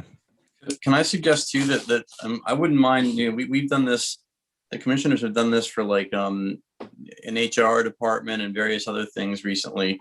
And I wouldn't mind, Wade, having someone come in and just tell us, like a consultant, say, these are the services we offer, a couple different people, and just and then we can kind of digest it. And then maybe the following meeting talk about, well, I really liked A, B, and C, but I don't think we need, D and E or whatever.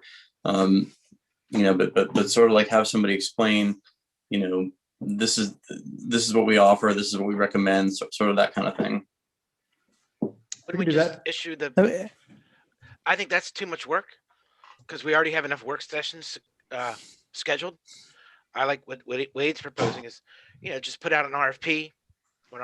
We know what we want, right? We want someone to help us with surveys and with some other things like that. So yeah, but do we really know what we want, Kevin? I don't. We do. We want someone to help us with surveys and public outreach in general. Yeah. So I don't think we know that's what we want now. I agree with Kevin 100%. We know that's what we want now. We don't know what else we want. And I agree with you, Martin, on that. No, we don't know what else we want. But at the same time, we shouldn't be signing on for something if we don't know that we want it. Right. But how about this? I've got an intermediate proposal. If you just if we put out a RFP for exactly what we're talking about, the survey, and that's the main part of the RFP, and then we request that they also list other services that they provide regarding to master planning, comprehensive planning for the town, and then we'll at least have that reference information. If we bring somebody in to talk about a proposal, we'll be able to have that discussion as well, even though we don't know necessarily what we're interested in at this point. Yeah, and I think that's an important discussion to have, to sort of like ask questions and hear, because again, I'm not sure we totally know exactly what we do or don't need at this point. And I just like to hear from a professional and but then you run into issues there, because if you just willy-nilly bring in people for their thoughts, then are they writing the RFP? You kind of have to know which one before you start going down that road, because then you might like them, but you run into, they've kind of written your RFP and given you the scope and the details of what to include, and that can exclude other people. So it's better to have start with our basics, like Brian said. Let's just start with the survey. They can offer, other items that they do provide. But can I ask a question?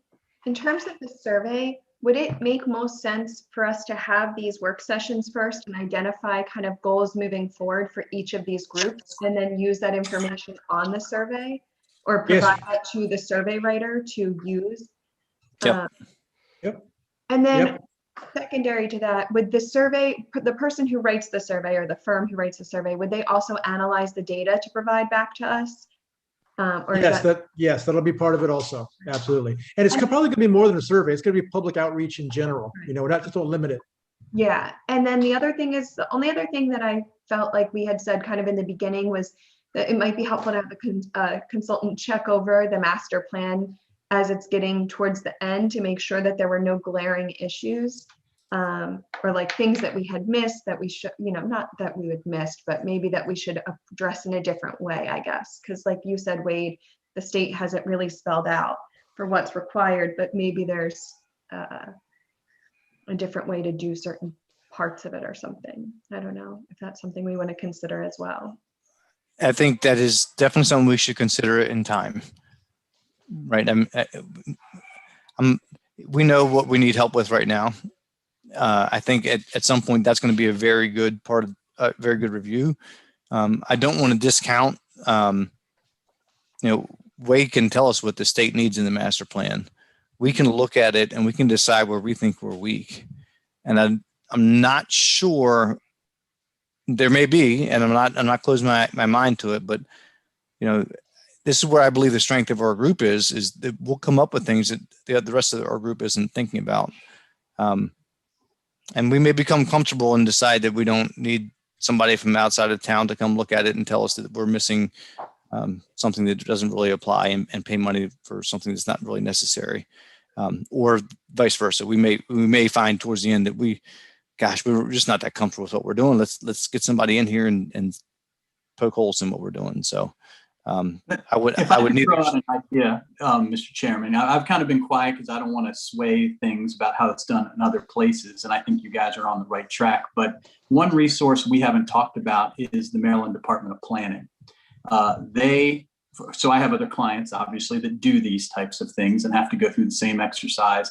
And they have, for lack of a better term, a circuit rider or several circuit riders. They're staff members that actually come in and help you. And they may not give you the exact service that you want because you know the town better than that, but they can give you what you're looking for, a little bit of more format. They probably won't do surveys for you. They probably won't do the outreach for you, but they'll do what you're talking about in phase 2, saying, hey, we've got this information from the town. What do we do with it next? And how can we comply? Number one, it's free. Number two, the Department of Planning is the one that's going to review your plan when you do it. So you kind of have somebody on the inside. So it's easy to make a phone call and see what they would help you provide, a contact, a person to come and help.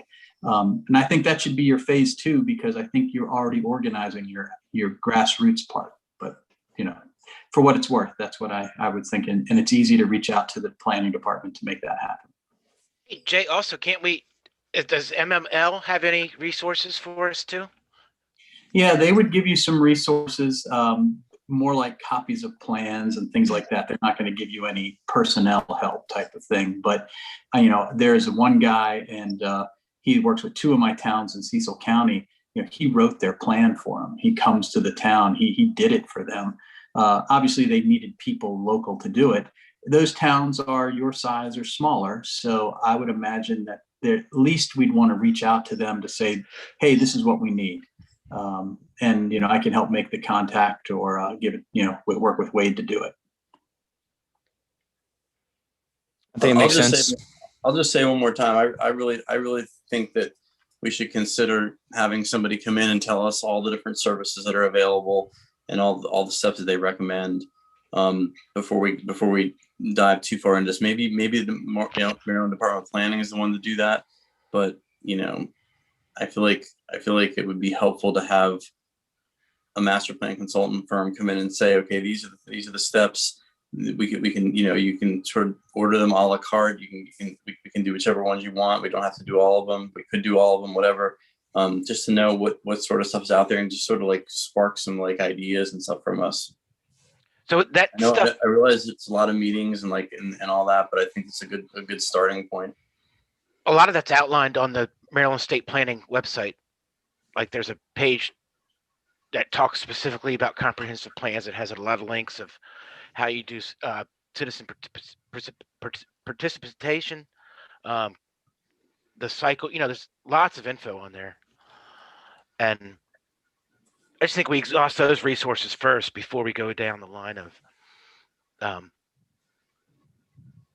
another consultant for just this initial step. I think our consultant is needed, but not at this step, not at this phase we're in. Aside from the survey. Yeah. I mean, but we're not there yet.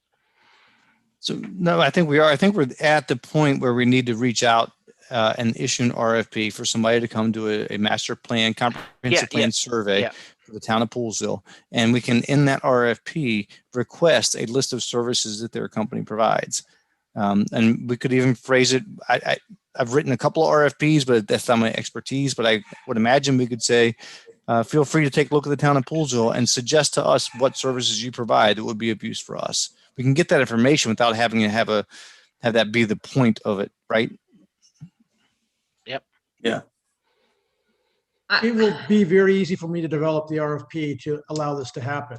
And just like the commissioners, when they have an HR consultant, narrow it down to 2 or 3, and then actually you guys interview those couple companies, and then you make a recommendation to the commissioners to make which award you want to make. So you're going to get all that feel from those people before we even award a contract.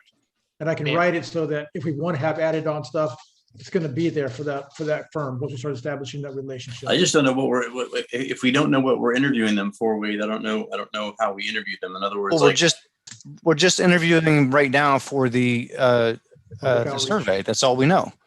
We're gonna get a list of all the other services they provide, and they can write back in their response to the RFP what they suggest, what the services they provide that they would like us, that they think we should take advantage of. But we don't have to interview them on that yet.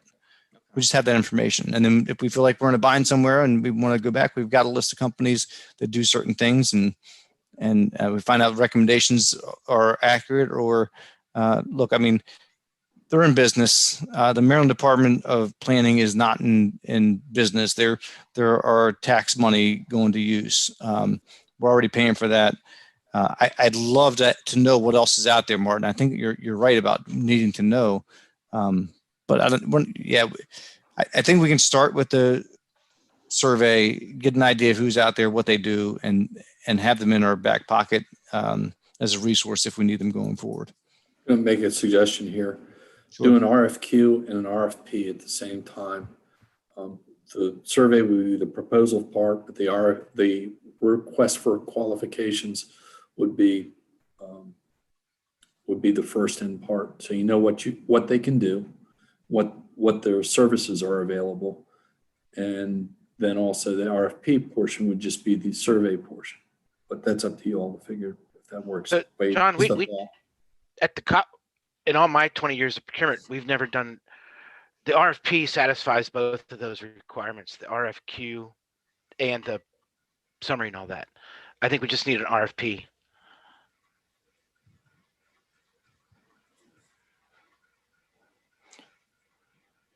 Which I think Wade. Kevin does not like RFQs. I've learned that about him. Well, because you don't need them. A good RFP document covers all that. I agree. Well, it contains everything. I just know in the engineering field, we end up doing a lot. Construction's different, but in services, RFP satisfies it. You're right, though. Like construction engineering, you do got to whittle your list down.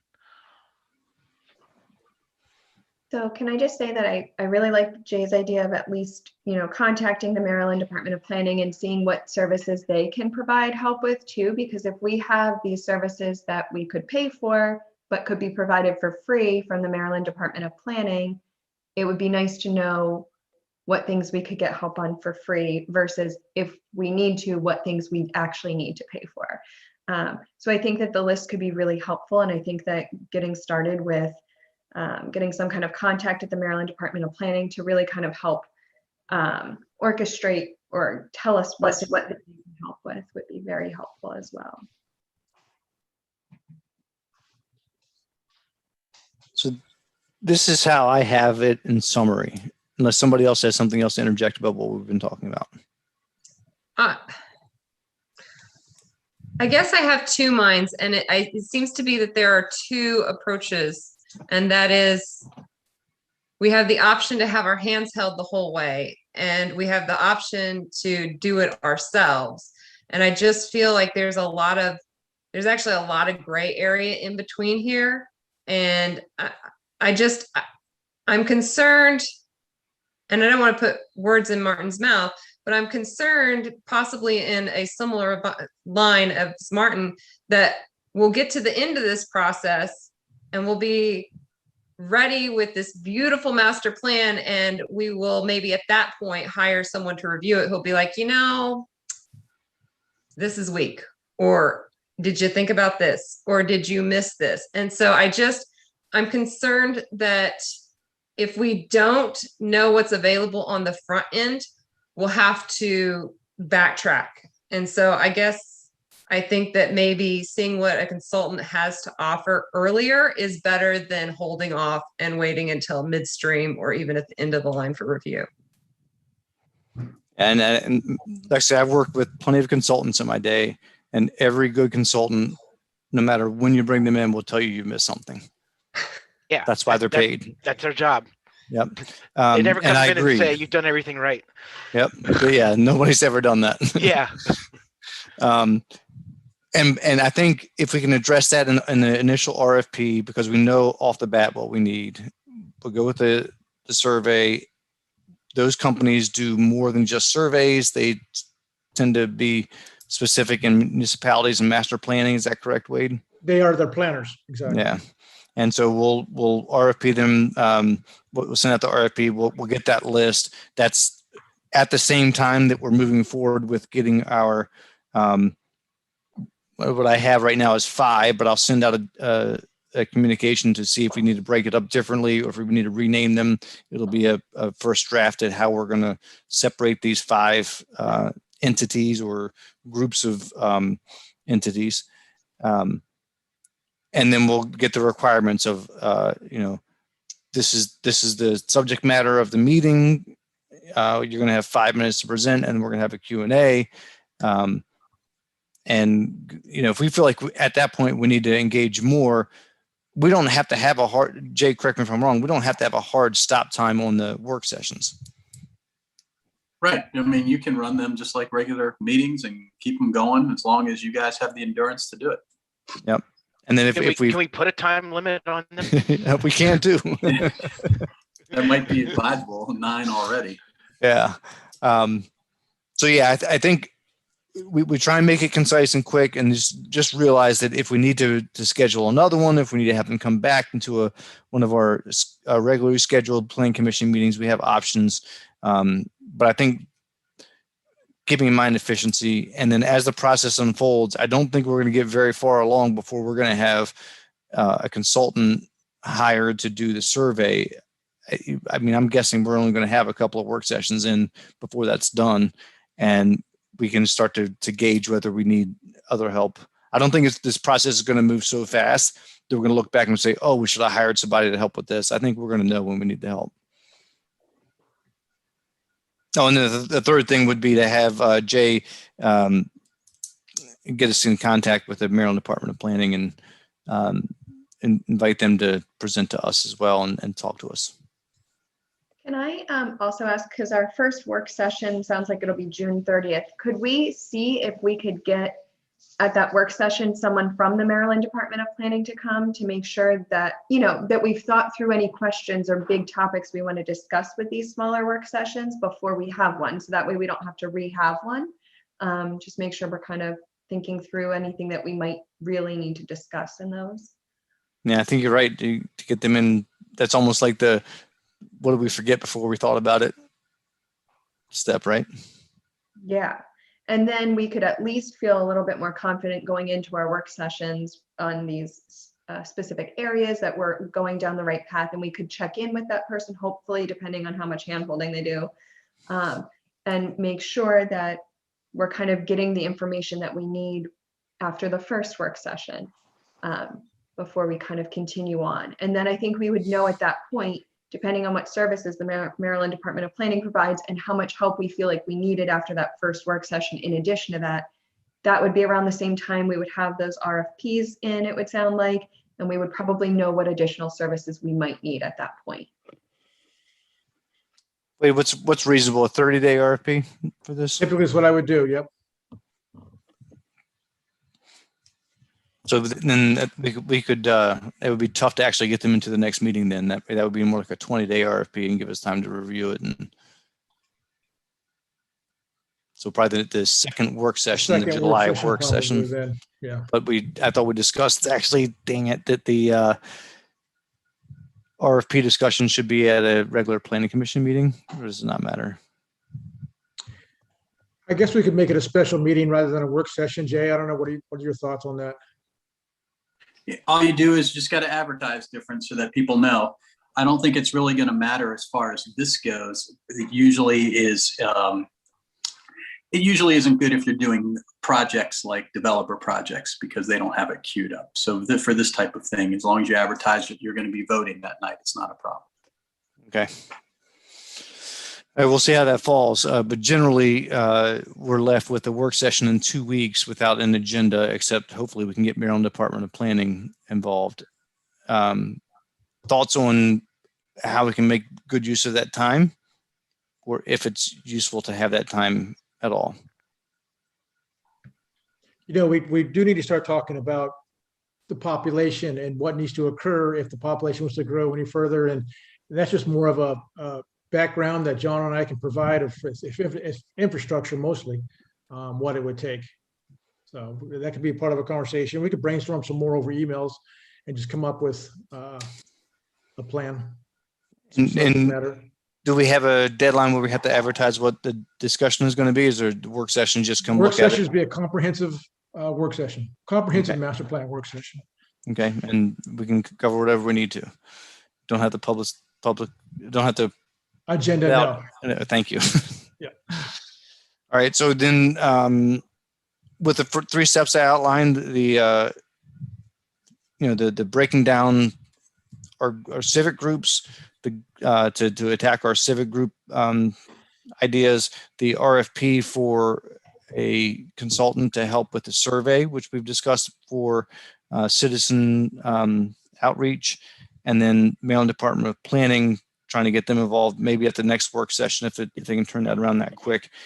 Also at the next work session, we will we'll take that population discussion and infrastructure discussion and anything else that we come up with that we think is kind of outside of those 2 realms. Maybe if you want to, just real quick, what if we did do sticky notes this early on? Is that a good idea or a bad idea to get our opinions out this soon? I think overall you need to have a broad perspective of what the group's kind of like, what's their thoughts on what are you going to get out of this master plan? I mean, you need that broad perspective from everything that I've been through two write-ups so far. Yeah. In my 25 years there. So you want to go with a top 3 or top 5 type of discussion, top 3 or top 5 issues we see in the master plan currently that need to be addressed? Or do you want to just go through a whole sticky down to the last detail? Let's go with, I don't know, I'll suggest this. Tell me what you think. Go with everybody come with their top 5 current master plan issues that need to be addressed. We'll have that discussion. What do you think about that? Sounds good. Are you gonna send us our list of what we need to, what our action items are for the next work session? Yep. Okay, perfect. It's going to be the next 5, the top 5. That's your really only action item for the next work session. Okay. And hopefully, if we can confirm Maryland Department of Planning, which I think in 2 weeks would be a long shot, but if we could, let's bring your questions for them also. That would be your homework. But we're also going to discuss the breakout of the civic groups and where we think how they should be grouped together. I'm going to put out a draft list and put it out there for you guys to comment on, and we'll get it squared away the way we agree on. And then we'll figure out if we need 5 separate sessions or if we can group a couple of these smaller groupings into the same session. So that'll be to plan out our session 2 and session 3. And it's looking like we're going to have a work session 4 also at a minimum. Can I make one other suggestion? In terms of the groupings, it may be helpful because we won't have our first work session on a topic until July. It may be helpful if we can put out to these groups who we think fit into their group, because they may know other local stakeholders who we should be tapping for that area that we may have not have thought about. Just as it could even be whoever's the next work session. Can you please respond within 2 or 3 business days if you feel like there's anybody missing from this category who should be included? So let's put down as a goal, actually, that's a very good point, Amanda, a goal of our next, by the end of the next work session, we should have a schedule laid out of our civic group vignettes, or whatever these meetings are going to be called, work sessions, and the communication that's going to go to them. And we should be able to get that sent out within a couple of days of our next work session, and they'll give them 28-ish days to for the first group to be able to respond. Everybody else will have more. But what I have right now for that communication would be the section of the current master plan. The fact that they will be given 5 minutes to present, that we will have a Q&A, that there will be other groups there presenting on a similar topic. And do they have any other groups that they think would be worthwhile for us to contact? Is that inclusive? Okay. Yeah, sounds good.